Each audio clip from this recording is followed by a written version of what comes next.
Hello, everyone. Thanks for joining us. I'm Jen Jordan, and I lead content at Thought Leadership at Insight Partners. I also organize the Scale Up AI conference coming up on November 12th, which features keynotes from L.A.K. Miller and Andrew Ng. As a preview to this amazing conference, I'm excited to introduce this fireside discussion today with Writer Chief Strategy Officer Chung and Insight Partners Managing Director Bouck.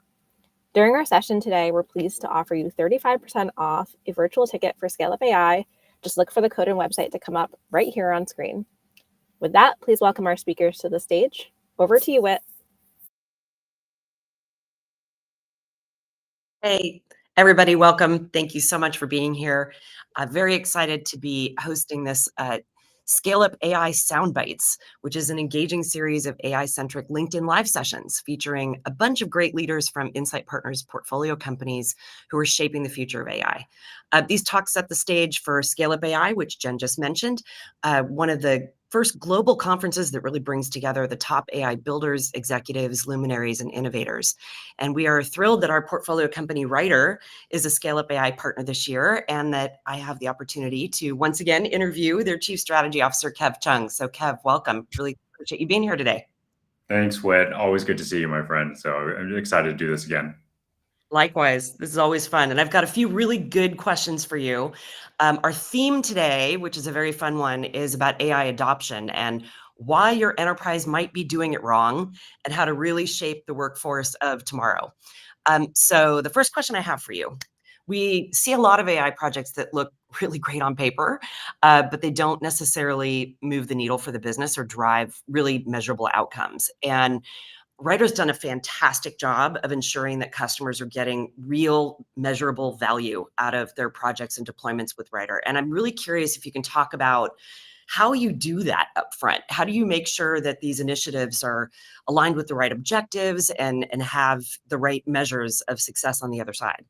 Yeah, that's a great question. And the first thing I would mention is it's almost like when you mention everything looks great on paper. It's like that movie trailer that you watch and you're like, oh, that movie's going to be so great. And then you go into it and you're like, oh, that was such a disappointment. It's very similar in terms of like AI stories, right? It's like you go to the board and you tell them, hey, there's this amazing thing we're going to do. And then the proof of concept just doesn't get you where it needs to get to. And that story happens 9 times out of 10, really. Yeah. And so where we've seen Writer really come in and help like drive that initiative is actually it's less about selling something that's not possible. It's actually selling what is very possible, but it has to be very aligned to the business objectives. So one thing that's very unique about what we're doing with customers is it's a partnership. And the partnership is more about us understanding what the companies are trying to achieve and then how we can use AI to augment and really accelerate that.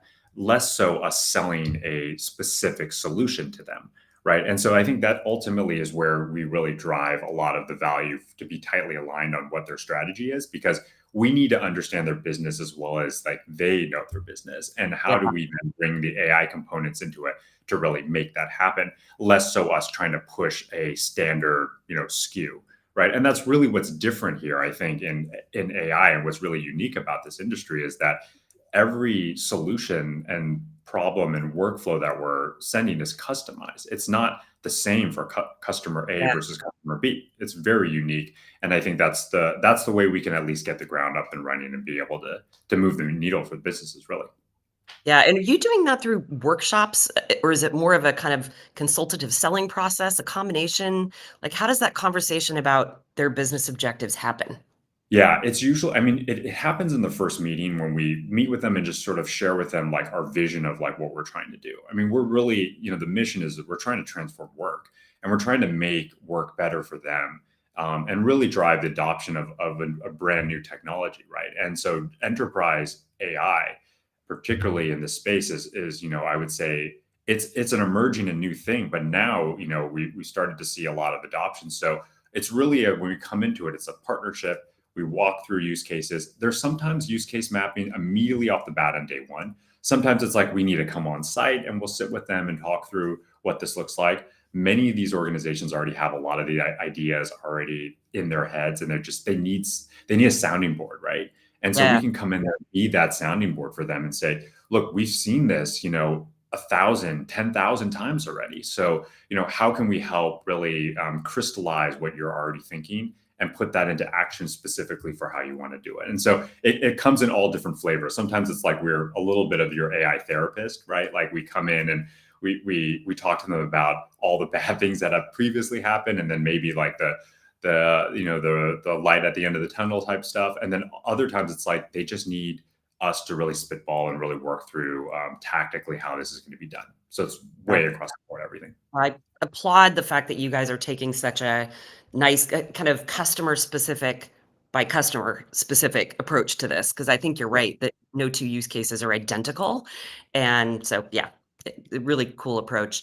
And, as you're talking about it, like we're transforming work, as you just said. So this isn't just about the technology, it's also about the people.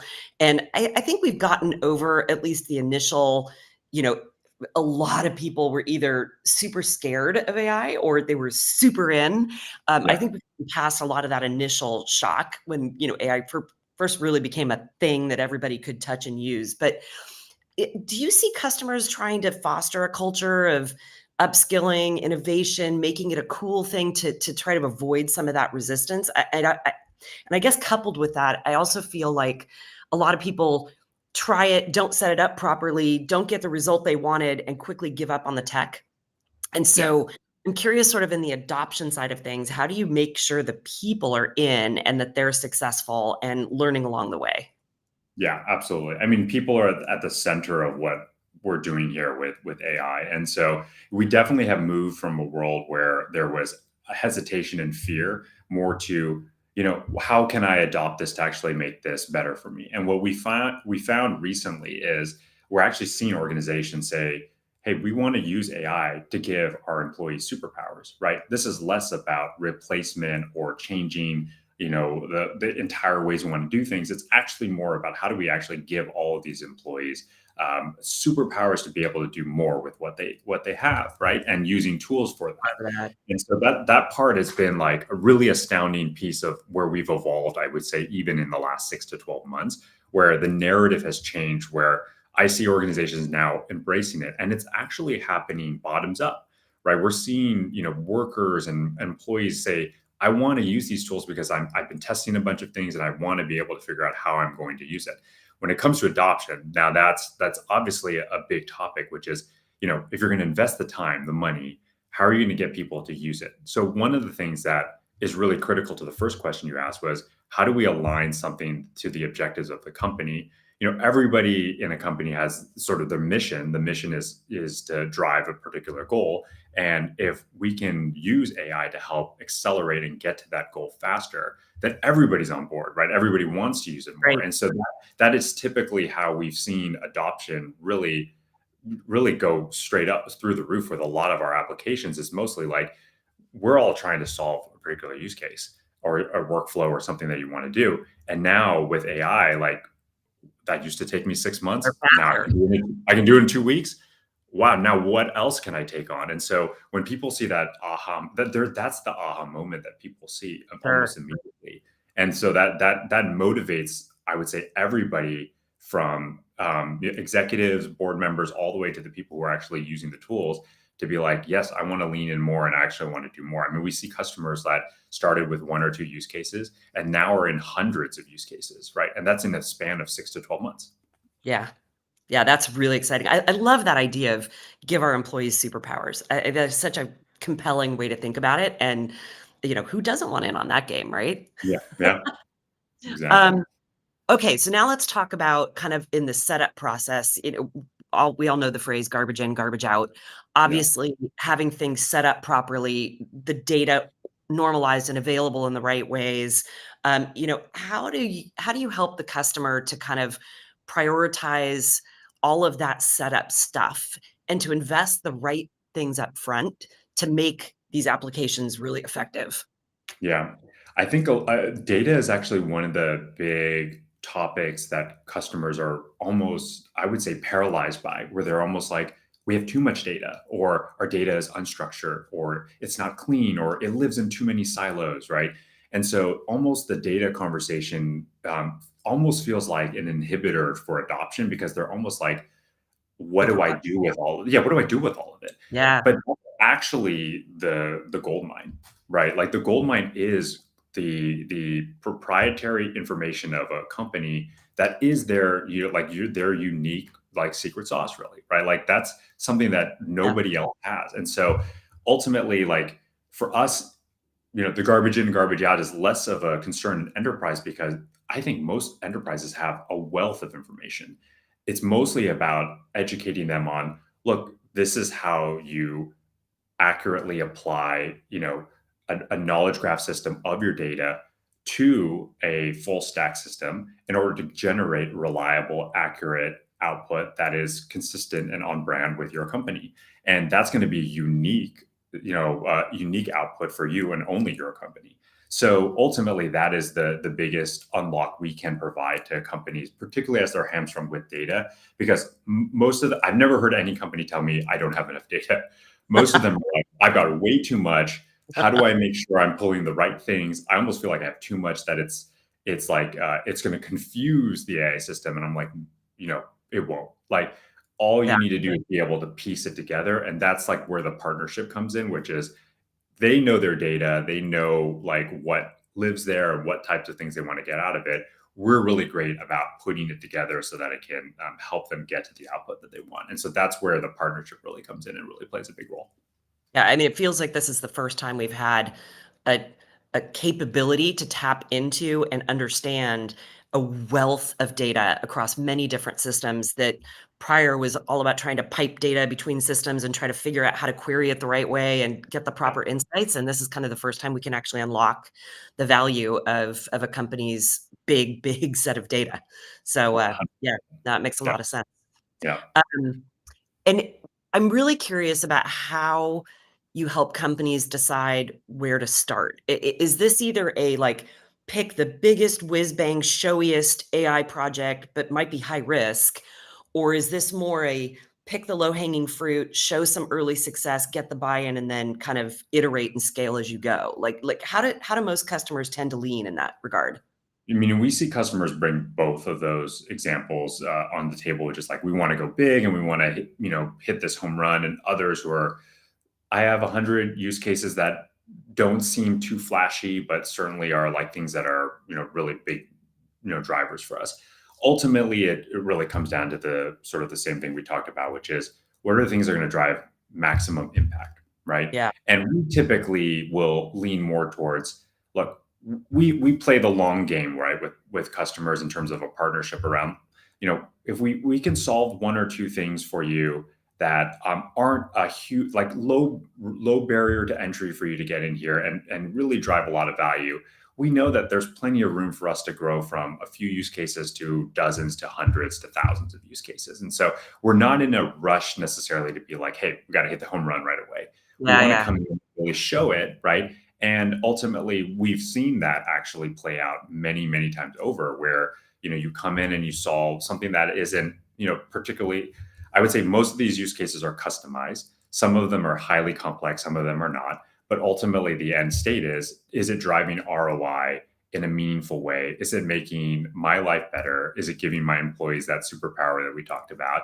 And when you start to see that, it's very infectious, right? Like then you start to see other departments are like, hey, what is that group doing over Yeah, there? yeah, Right. exactly. Well, let me get a piece of what they're doing. And so that ultimately is what we see in terms of being able to drive that. So it's a little bit of both. Like we do see some that are like, hey, I have this great idea. It's the biggest ROI impact thing, and it's going to be super complex. And it's like, cool, let's go in and let's go solve that for you. And we've got others who are like, hey, I've got a laundry list of things that are not like not something that is like going to be super flashy, but I think it's going to drive material impact for a business, and we can go in there and scale that. So it's a little bit of everything, but certainly at the end of the day, it's really about driving impact and Yeah, ROI. impact and value. Yeah, I mean, it makes me think of, kind of the 4 by or the 2 by 2 graph of, effort and impact and where can Yep. you have the biggest impact, even if it's at the medium level of investment, like that's a meaningful thing to be able to do. So I think, yeah, measuring Absolutely. on impact and value makes perfect sense. Yeah. Um, You've talked a lot about how you build kind of trust with the customer along the way, right? Like you're helping them discover where to focus, how to do this, how to do it well, how to get the maximum value and impact on the other side. That obviously takes some relationship building. Um, do you still run into issues where customers, it's not about trusting you, the vendor, but about trusting AI, the technology? Because there is still a lot of mysticism and we don't exactly know all the ways that it works under the covers. So do you still encounter customers who are questioning the ethical side of things or the trustability of the tech? I would say like it's as the days go by, there's a lot more acceptance and like understanding and learning about how this works. And I think the thing that's been really helpful is, different from a transactional sale of a solution, like as we come in there and we spend time understanding an organization's business, their strategy, what their use cases are trying to solve for. And then as we show them the application where, we basically open up the application to show them exactly how it works, how the training data sets look, all of those types of things. And then even going into the very specific application to show them exactly how the apps are built, how the prompting works. And many of the prompting is actually done in, collaboration with them in order to be able to customize it. Then they get a lot more comfortable being like, this is almost like I'm onboarding an employee to my company, right? I'm onboarding an AI agent in the same way I would onboard an employee by giving them the knowledge and empowering them with the knowledge. The only difference is with an AI system, you're going to actually see all the rules that you've created to be able to do that. And so it's really interesting story because like the parallel that I draw a lot with companies that I talk to is like, think about your AI system as a new onboarded employee. How would you onboard them? What information would you tell them? Like, I'm assuming that there's probably a ton of onboarding docs, things that you've written for them. Let's put that in the AI system. It's very transparent for you to be able to see it. These days, I rarely hear people ask me questions about hallucination or, what if it says the wrong thing? Because I think they feel very comfortable that they can go back in and take a look at the thought process, be able to look at, the sources and all the things that are in there. And it's actually a larger paper trail than you would normally have, even with a normal employee, right? Like, like we don't go back to our employees and say, hey, well, how did you write that, document in that email? Give me your thought process. Like you can actually do that now, right? And so there's actually a lot more understanding and learning. I think when systems don't have that transparency, then people are going to be nervous about it. Sure. And so that's kind of that's the big thing that we do, I think, in partnership with companies, is just really be very transparent about what's been going on. Yeah, no, transparency is absolutely a key to building trust for sure. Well, we're running out of time here. So my last question for you is tell us a story or two of, like what's something really cool, interesting, fascinating you've seen a customer want to do or actually do with AI? Yeah. I've seen a lot of cool ones. The first one that really comes to mind is during, one of a major crisis in the financial sector. One of our customers was able to actually put out approved legal brand marketing comms to their customers within 15 minutes, being able to use our AI guardrail system that already had, as I mentioned, like all of the T's and C's and all of the brand regulations and all of the legal regulations around how you communicate to your customers, which normally that type of process, when you want to put out like a press release or a customer email, has to go through multiple review cycles, right? Now the AI system actually knows and understands each of those rules. So when you put in content or create content, it can actually match against that and say, hey, everything has been approved by all of these different departments, right? And so be able to produce that in 15 minutes is amazing. Like imagine something happened and you need to inform your customers. Like what about informing them in 5 minutes versus waiting a week? Right? The level of confidence and assurance that you're giving to your customers is huge. So I love that story from the standpoint of look at how fast that we can get, information out. So that was one really strong use case that I saw. And then I love this retail use case that I'm seeing over and over again, which is, companies want to launch products all the time. Products are the lifeblood of retail CPG, right? Like they want to launch these products, they want to get them in the hands of the customers. And that process to actually launch a product can sometimes take like 6 months to a year, right? Yeah. Creating all the product descriptions, creating all of the copy, content, all the FAQs, and even just like, putting it in multiple languages. And then imagine you're selling it on like multiple dozen e-commerce sites, so omni-channel, and that process takes forever. So I love that retailers are now creating these digital shelves, right? So it's like all the products that you need, all of the marketing collateral that you need to be able to launch it. And now you can launch a new product in days now, right? And that's like immediate value to the customers, immediate value for the organization. So I really love that use case from that standpoint, being able to do that. And then the last one that I see that's been amazing is really just the ability to, when I talked about onboarding employees, like onboarding an AI agent as an employee, the ability to actually onboard your employees to an organization with the wealth of knowledge. I remember, like onboarding to new companies that you and I have worked at some of the same companies. Onboarding, it's like I got to go through all the emails. I got to go through all my Slacks. I got to go through all of the wikis and all those things to get that information. But imagine now that you could onboard by just having a conversation with, an AI chatbot agent that actually has all that information, right? So my onboarding now becomes instantaneous, right? Like any acronym that I don't know about the company, I can get that immediately, right? I need to find the business plan that was written for last quarter. I can get that stuff immediately. I need it summarized. So there's a wealth of information now that it's basically been democratized for people, and onboarding now is faster than ever, which is a use case that I love because that the only thing we want to do is get our employees up and running as fast as possible. Yeah. And honestly, what you just talked about isn't just onboarding either. It's ongoing access to information that you can ask about in a meaningful way and get instant results. Like the idea of just summarize last quarter's QBR for me before I go into this next meeting, like pretty nice to have that kind of stuff at your fingertips. So Absolutely. Well, Writer is obviously an amazing tool doing incredible things for very large organizations all over the world, and it's really fun to continue to see the journey of delivering high value in a very quickly changing world of AI. So, Kev, I want to thank you as always for joining us on this fun Scale Up AI soundbite. I hope everybody enjoyed hearing some of the perspectives that Kev and Writer had to offer, and reminding everybody that you've got a discount code on the screen to join our Scale Up AI conference, both virtual and in New York on November 12th. So thanks, everybody. Have a great day, and